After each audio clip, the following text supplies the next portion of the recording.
नमस्कार दोस्तों, own it पर आपका स्वागत है। आज मैं आपको एक ऐसे कॉन्सेप्ट के बारे में बताने जा रहा हूं जो आपकी रिलेशनशिप को या तो दीवानगी बना सकता है या फिर उसे धीरे धीरे खत्म कर सकता है। और वो कॉन्सेप्ट है, तू ही तो है मेरी जिंदगी, तुम्हारे बिना मैं कुछ नहीं हूं। सुनने में कितना रोमांटिक लगता है ना, लेकिन दोस्तों असल जिंदगी में ये लाइनें कितनी खतरनाक हैं, आज हम उसी पर बात करेंगे। सोचिए, जब आप अपने पार्टनर को अपनी पूरी दुनिया बना लेते हैं तो क्या होता है? आपके अपने सपने धीरे धीरे मरने लगते हैं, आपकी पहचान खोने लगती है, आपके दोस्त पीछे छूट जाते हैं और आप खुद को सिर्फ एक ऐसे इंसान के रूप में देखने लगते हैं जो सिर्फ उसकी बीवी या उसका पति है। क्या आपने कभी महसूस किया है कि शादी के बाद आप वो नहीं रहे जो पहले थे? आपने नए शौक बनाना छोड़ दिए हैं, तो इसकी वजह यही तू ही तो है वाली सोच है। अगर आपकी खुशी का पूरा भार सिर्फ आपकी पत्नी की मुस्कान पर है, तो जब वो किसी और वजह से उदास होगी आप टूट जाएंगे। अगर आपका आत्मविश्वास सिर्फ आपके पति की तारीफों पर निर्भर है, तो जब वो कुछ नहीं कहेंगे आपका पूरा दिन खराब हो जाएगा। देखा आपने अपनी खुशी का रिमोट कंट्रोल किसी और के हाथ में दे दिया। और दोस्तों, कोई भी इंसान इतना स्ट्रांग नहीं होता कि वो आपकी पूरी खुशी संभाल सके। वो भी तो इंसान है, भगवान नहीं। अब सॉल्यूशन की तरफ बढ़ते हैं, एनर्जी बढ़ाते हैं। तो फिर सॉल्यूशन क्या है? क्या हमें अलग हो जाना चाहिए? नहीं, बिल्कुल नहीं। सॉल्यूशन है own yourself first, then own the relationship.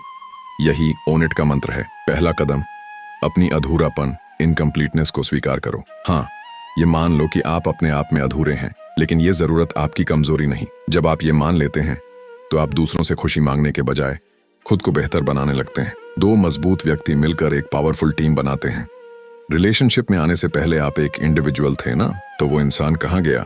उसे वापस लाओ। आप दोनों एक दूसरे के सब्स्टिट्यूट नहीं बल्कि सप्लीमेंट बनो। एक दूसरे की कमी पूरी करने के बजाय एक दूसरे की ताकत को सेलिब्रेट करो। तीसरा कदम, अलग अलग बढ़ो लेकिन साथ में भी बढ़ो। पति को क्रिकेट खेलने दो, पत्नी को डांस क्लास जाने दो। आप दोनों के अपने अलग अलग दोस्त होने चाहिए, अपने अलग अलग लक्ष्य होने चाहिए। जब आप अपनी इंडिविजुअल लाइफ से कुछ नया लाकर एक दूसरे से शेयर करोगे तो बातचीत कभी बोरिंग नहीं होगी। आप दोनों एक दूसरे को नई एनर्जी और आइडिया दोगे। चौथा कदम, जिम्मेदारी 50-50 नहीं 100-100 की होती है। ये सबसे जरूरी पॉइंट है। अपनी खुशी, अपने गुस्से, अपने रिएक्शन की पूरी जिम्मेदारी खुद लो।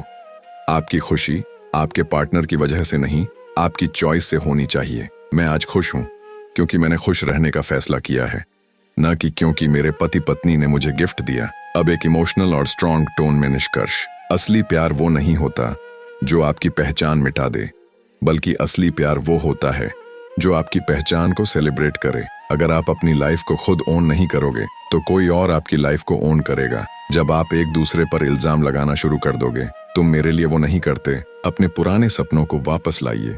कोई नया शौक शुरू कीजिए, अपनी सेहत की जिम्मेदारी लीजिए, अपनी फाइनेंशियल ग्रोथ की जिम्मेदारी लीजिए।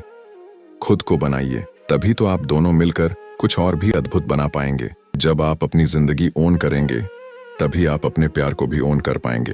धन्यवाद। ऐसी और वीडियो के लिए हमारे चैनल को सब्सक्राइब करें। वीडियो पसंद आए तो लाइक करें और अपने दोस्तों के साथ जरूर शेयर करें। हमारे फेसबुक पेज को भी फॉलो करें।